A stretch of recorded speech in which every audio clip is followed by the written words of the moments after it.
Olá galera do nono ano, olha eu aqui mais uma vez, professor Abrão Nascimento, para iniciarmos mais uma videoaula de História.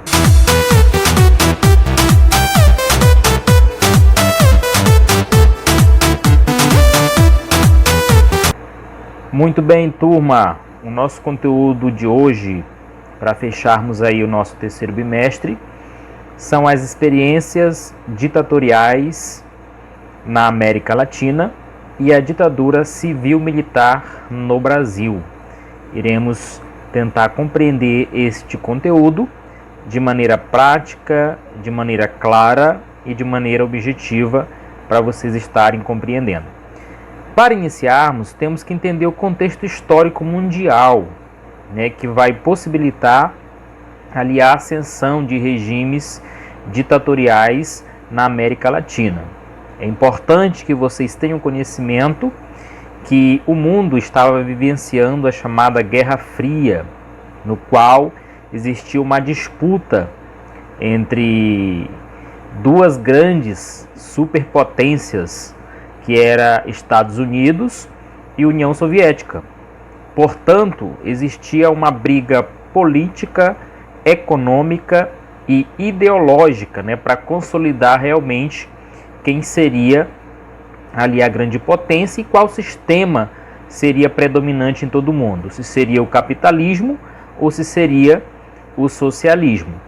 Dentro desse contexto histórico de disputa econômica, política e ideológica, é que surgirão na América Latina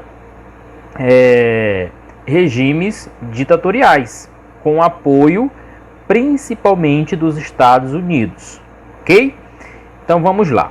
Os Estados Unidos, ele vai apoiar principalmente devido ali ao movimento, que estabeleceu o socialismo em Cuba em 1961. Então este acontecimento, este fator, vai fazer com que os Estados Unidos estabeleça ali uma ajuda, um incentivo a alguns países a lutarem contra regimes comunistas ou regimes socialistas. Dentro desse contexto também teremos a união de países, chamado de Operação Condor. Essa Operação Condor vai reunir Chile, Argentina, Brasil, Paraguai, Uruguai e Bolívia. Qual era a finalidade da Operação Condor? A finalidade e os objetivos eram bem claros. Tinha como objetivo reprimir, vigiar, torturar, sequestrar, fazer desaparecer e assassinar movimentos políticos de oposição aos governos militares através da troca de informações entre os países. Ficou conhecido como Operação Condor entre esses países em que foi instaurado, em que foi estabelecido um regime ditatorial ou uma ditadura militar. Exemplos de ditaduras militares na América Latina podemos citar do Paraguai, que ocorreu entre os anos de 1954 e 1989. O que vai possibilitar o estabelecimento de uma ditadura no Paraguai? Exatamente a situação de grave crise política, social e econômica no país, o que vai possibilitar no dia 15 de agosto de 1964 a instauração, o estabelecimento de uma ditadura sob o comando do general Alfredo Stroessner, que vai ser o grande responsável por estabelecer a ditadura no Paraguai. Um período aí de 3 décadas e meias, marcado por fraudes eleitorais, forte repressão a opositores e crimes contra a humanidade, assassinatos, prisões ilegais, torturas, deportações e desaparecimentos estavam entre os principais delitos cometidos na ditadura do Paraguai. Calcula-se que durante esta ditadura de Alfredo Stroessner teriam morrido entre 3 a 4 mil opositores que questionavam a forma de governo de Alfredo Stroessner. Temos também o exemplo de ditadura militar no Chile, que ocorreu entre 1973 a 1990. Foi um período que correspondeu ao regime, liderado por Augusto Pinochet, de 1973 a 1990. Um regime autoritário que foi iniciado a partir do golpe militar de 11 de setembro de 1973, no qual vai derrubar o presidente constitucionalmente eleito, Salvador Allende. Durante a ditadura no Chile, estima-se que mais de 3.000 pessoas foram mortas pela repressão do governo e outras 40.000 foram torturadas.